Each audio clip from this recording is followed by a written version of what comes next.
So tell me this, unless you have actually come across a situation where you have lost your voice, or maybe you have lost your ability to effectively get your point across, do you even think about your speaking voice as a technique that needs to be honed?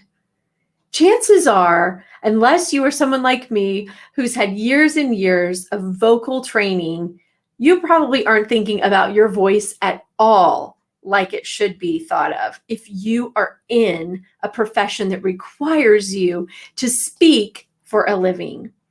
Hi, I'm Amy Matthews Moodfill, vocal coach with the Vocalpreneur, and I am extremely passionate about helping public speakers, that's probably you if you're watching this, get aligned with who you are as a speaker, to understand your voice, to understand how to care for your voice, and to properly use it so you can effectively communicate, so that you can connect with people on a deeper level and you can be confident in your voice.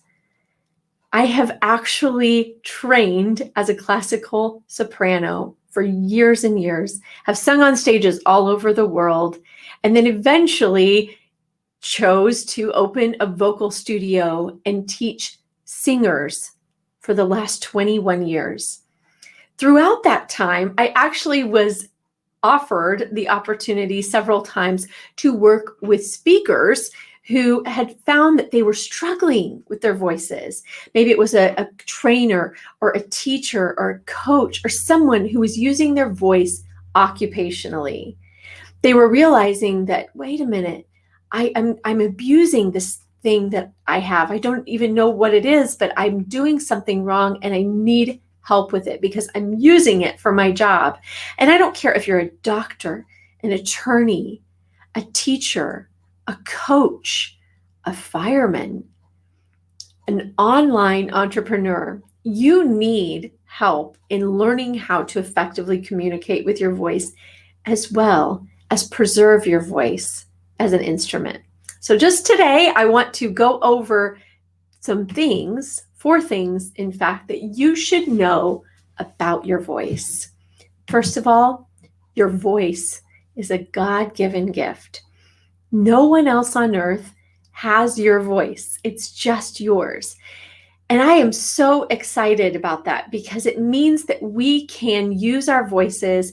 We can be identified by our voices. People can learn to know who we are by hearing us speak. And in fact, they do. They already make judgments about who we are by the way we speak. Does that scare you or does that make you excited? It actually excites me because I know that I can use my voice effectively and actually help people with my voice. So I love that it's a gift and that I need to actually learn how to use it. Second, my voice is an instrument to care for. Like I said earlier, unless you are a trained vocalist and you've learned how to use your voice as a singer or as a public speaker, you probably are not aware of the fact that your voice is actually an instrument. Many times when we think of instruments, we think of a piano or a guitar or a flute or a clarinet, but the voice is an instrument as well. And we need to learn how to care for it as an instrument.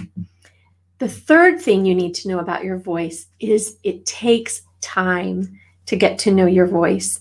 It's not something that you just do overnight.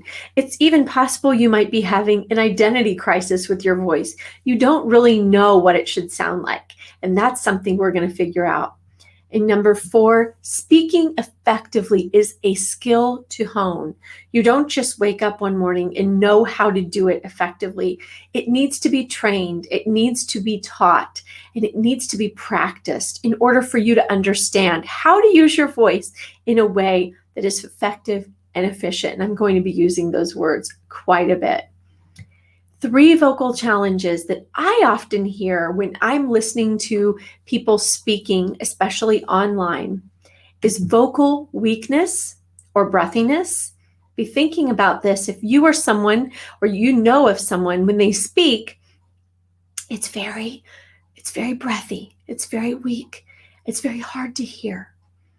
right? There's not very much resonance. It doesn't carry very far. And it's actually exhausting me to listen to it. So I'm going to do something really quickly. And I'm going to have you answer a yes question, all right, without saying yes, okay?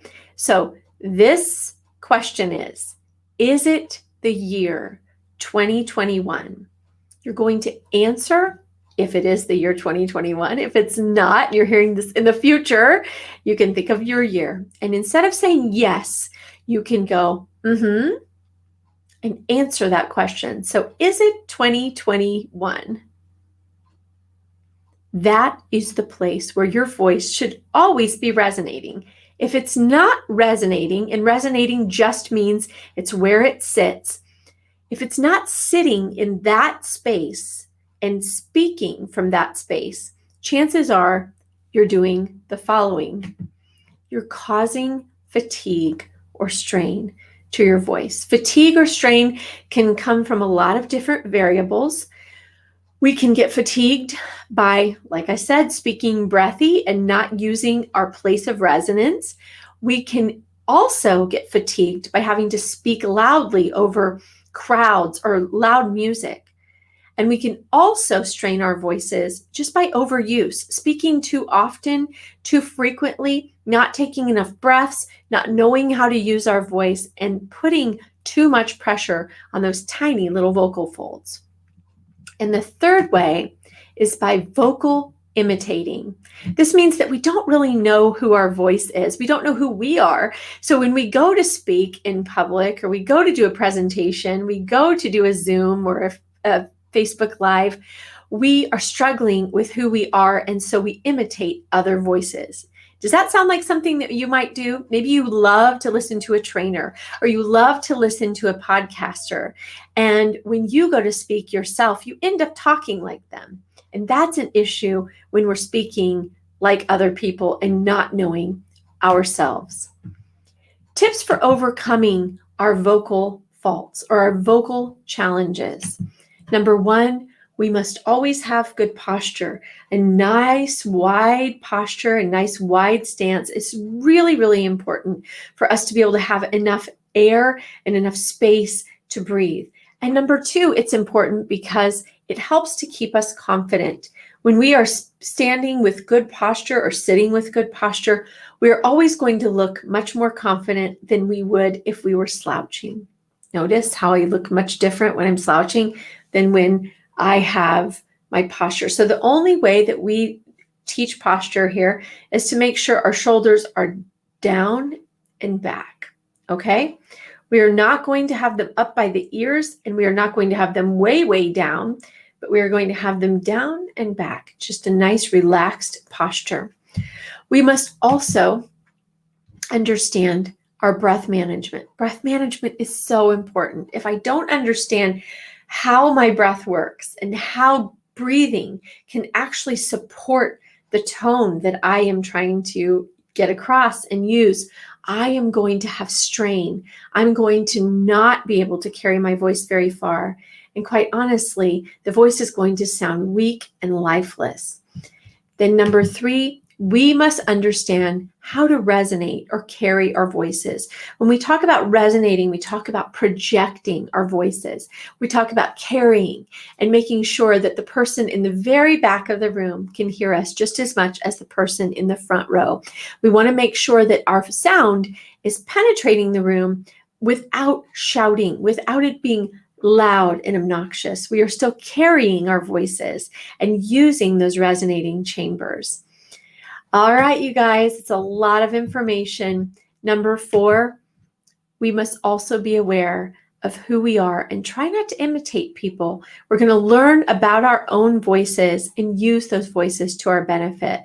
Once we know all of these things and we incorporate them, we can feel much more confident. We can speak with authority. We can know exactly what we're going to say and how we are going to say it. We can speak with ease and not be easily fatigued. We can speak over large crowds. We can actually get our point across without having to yell or strain our voice.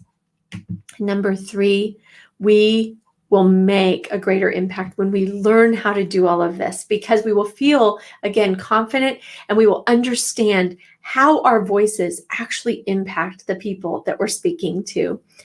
Thank you so much for joining me today. I am excited to share with you exactly what you need to know.